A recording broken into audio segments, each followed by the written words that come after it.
Chapter जो है चतुर्भुजों को समझना। किसको समझना? चतुर्भुजों को समझना। चतुर्भुजों को समझना,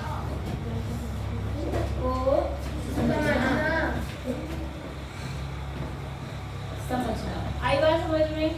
पहले हम ये जानते हैं कि चतुर्भुज क्या होता है। ठीक है जी। अच्छा, इन्होंने भी कुछ लिख रखा है यहाँ पे। आप जानते हैं कि कागज समतल का एक प्रतिरूप है। बताइए आपको, कागज को आप एक समतल का प्रतिरूप मानते हैं कि एक समतल है ना समतल।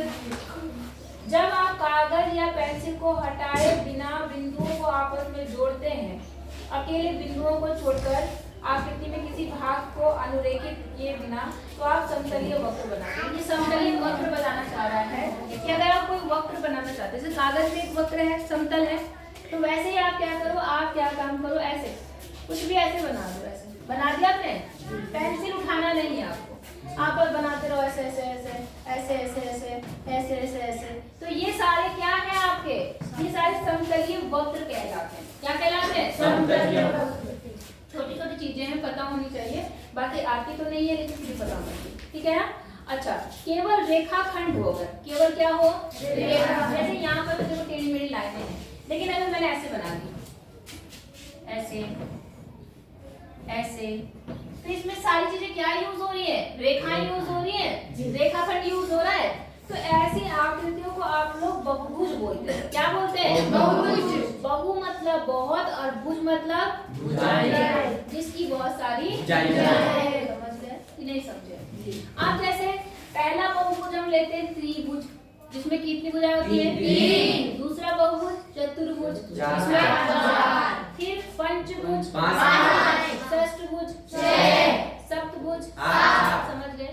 इस तरह से जहाँ ज्यादा भुजाएं होने लगती हैं तो हमने कहेंगे बहुभुज है। आई बात समझ में? किस तरह का बहुभुज है? त्रिभुज है, ये चतुर्भुज है। समझ गए नहीं समझे? अच्छा, उसके बाद इन्होंने कहा कि कुछ बहुभुज जो होते हैं वो उत्तल बहुभुज और अवतल बहुभुज होते हैं। आपने साइंस में उत्तल और अवतल लेंस पढ़ाया आपको अभी कि नहीं आया आपके पास? एक होता है उत्तल और एक होता है अवतल लेंस और या दर्पण। आई बात? हाँ, शीशा। दर्पण मतलब शीशा। एक तो अपने घर में आप शीशा देखते हैं, तो आपने कभी आप पे हाथ ऐसे लगाया, कैसा होता है? सीधा। तो उस दर्पण को बोलते हैं समतल दर्पण। कौन सा दर्पण बोलते हैं? समतल दर्पण।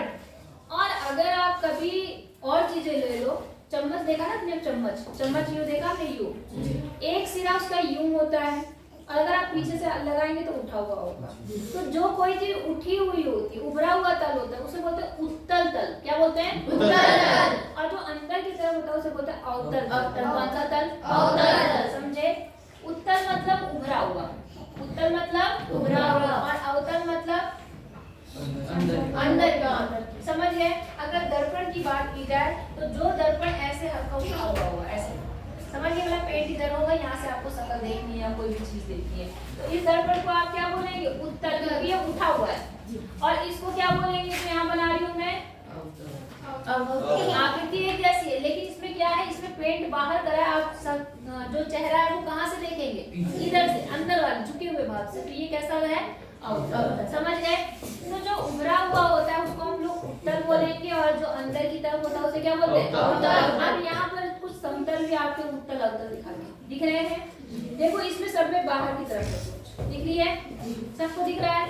तो ये कौन सा है आकृति? उत्तल। क्या है? उत्तल। और इसमें देखो अंदर की तरफ अवतल। लोग अवतल बोलेंगे। क्या बोलेंगे? अवतल। समझ गए जी? उत्तल मतलब बाहर, और अवतल मतलब अंदर। इतनी बात आपको समझ में आ गई। अच्छा, उसके बाद है सम और विषम बहुभुज। सम बहुभुज मतलब, सम मतलब क्या होता है? बराबर। सम मतलब बराबर। तो जिस बहुभुज की भुजाएं बराबर उन्हें सम बहुभुज बोलेंगे। बात समझ में आ गई? जिसकी भुजाएं क्या हो? उन्हें हम सम बहुभुज बोलेंगे। अब जैसे त्रिभुज है, क्या है? त्रिभुज। त्रिभुज में कितनी भुजाएं होती है? 3। अगर वो तीनों ही भुजाएं आपस में बराबर हो जाए तो उसे हम बोलेंगे समबाहु त्रिभुज।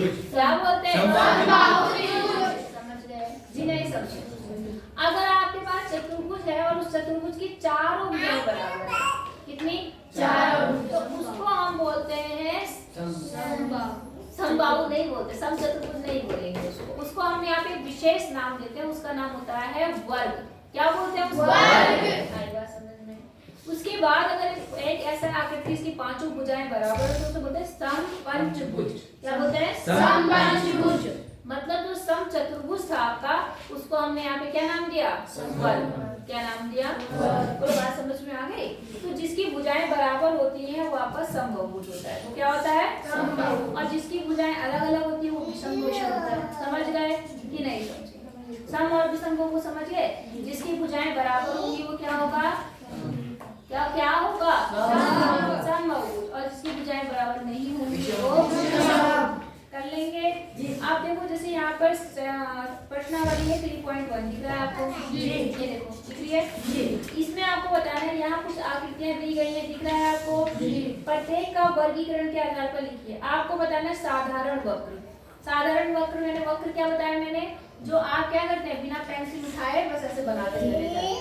तो बताओ इसमें पहली आकृति क्या आपका समतल वो है? साधारण वक्र है कि नहीं है? है ना? अच्छा मैं आप पहले इन्हीं में सवाल पूछूंगी। साधारण बंद वक्र, हाँ बंद और खुला वक्र क्या होता है वो भी समझ लो। बंद वक्र क्या होता है? जो बंद होता है। जो खुला वक्र क्या होता है? जो खुला। जैसे यहाँ पर जो मैंने आकृतियां बनाई हैं ये सारी कैसी है? बंद। अगर मान लो मैंने एक आकृति ऐसी बना दी तो क्या है? पूरी बंद है। ये क्या है? क्या है? खाली है भाई, बंद नहीं तो खुली है। मान लो मैंने ये बना दिया ऐसे, ये बंद है कि खुला? खुला। सिंपल। समझ में आ गई बात आपको कि नहीं आई? अच्छा बहुभुज, बहुभुज मतलब जिसमें बहुत सारी भुजाएं और खासकर 3 या 3 से ज्यादा भुजाओं को हम बहुभुज बोलते हैं। तो पहले वाले में कितनी भुजाएं हैं? 4। तो ये क्या बनेगा? बहुभुज। आई बात समझ में है? अच्छा उसके बाद उत्तर बहुभुज। क्या ये उत्तर बहुभुज है या अवतल बहुभुज है? पहला वाला अवतल। कौन सा ये? अवतल बहुभुज। समझ गए? और उत्तर बहुभुज कौन सा इनमें से? दूसरा नहीं है? इसको आप बहुभुज बोलेंगे? इसमें बहुत सारी भुजाएं हैं क्या? बोलो। इसको हम बहुभुज बोल सकते हैं? नहीं समझे? समझ गए ना कि नहीं समझे? समझ गए। एक बार फिर भी मैं दोबारा से बता देती हूँ, उसके बाद क्लासिफिकेशन मतलब आधा आधा जो बांटना है वो खुद करना। ठीक है? नंबर 1 मैं इन्हीं की बातों में मतलब इन्हीं की उससे बताती हूँ कि क्या होता है, फिर अपने आप बताना है कि कौन सा क्या है कौन सा नहीं है। ठीक है? देखो यहाँ पर सबसे पहला यहाँ पे साधारण वक्र। कौन सा वक्र बोला आपने? साधारण वक्र। साधारण वक्र मैंने क्या बोला? क्या होता है?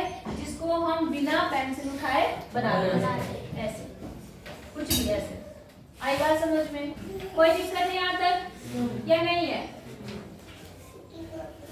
अच्छा दूसरा बोल रहे हैं यहाँ पर साधारण बंद वक्र। साधारण बंद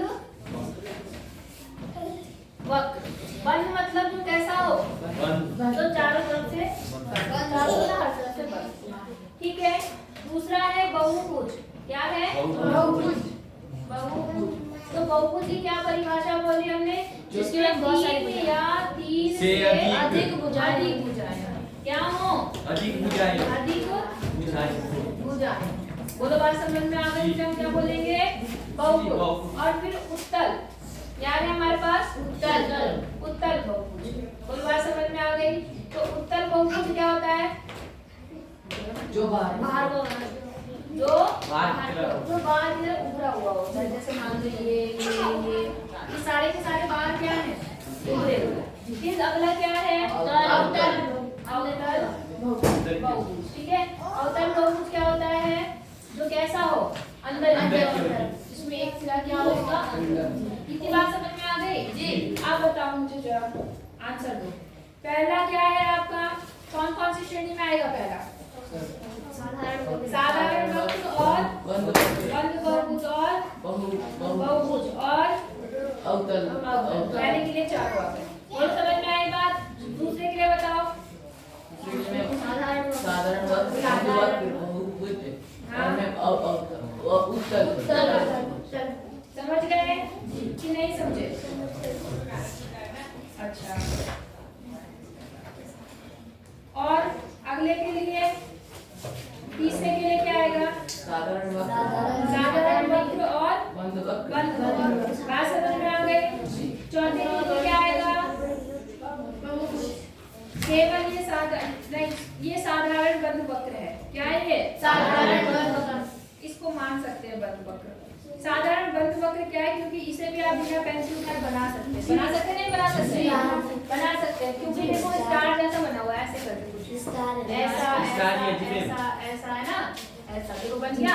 तो इसे आपने बिना पेंसिल उठाए बना दिया ना, ये से आपका हो जाएगा। तो बताओ ये क्लासिफिकेशन कर लो क्या? जी। नहीं कर पाओगे? पक्का? जी। अच्छा, दूसरे सवाल में बोल रहा है समबहुभुज क्या है? समबहुभुज क्या है? वही समबहुभुज क्या होता है बताओ? मैंने क्या बताया समबहुभुज के बारे में? जिसकी 3 से अधिक बहुभुज हुआ जिसकी 3 से ज्यादा भुजाएं हुई, और सम मतलब जिसकी सभी भुजाएं क्या हो? बराबर। समबहुभुज बोलेंगे। बात समझ में आ गई? एक समबहुभुज का नाम बताइए जिसमें 3 भुजाएं बराबर हो। बताओ। जिसमें 4 भुजाएं बराबर हो? वर्ग। जिसमें 6 भुजाएं बराबर हो? समभुज। बोलो, यहाँ तक बात समझ में आ गई कि नहीं है? कोई दिक्कत है यहाँ तक? अब इसके बाद बेटा अगली एक्सरसाइज है, लेकिन फिर वही बात, बच्चे तो कम है आप लोग हैं। कर ले, उतारना तो नहीं है आपको ये, तो आगे बढ़े।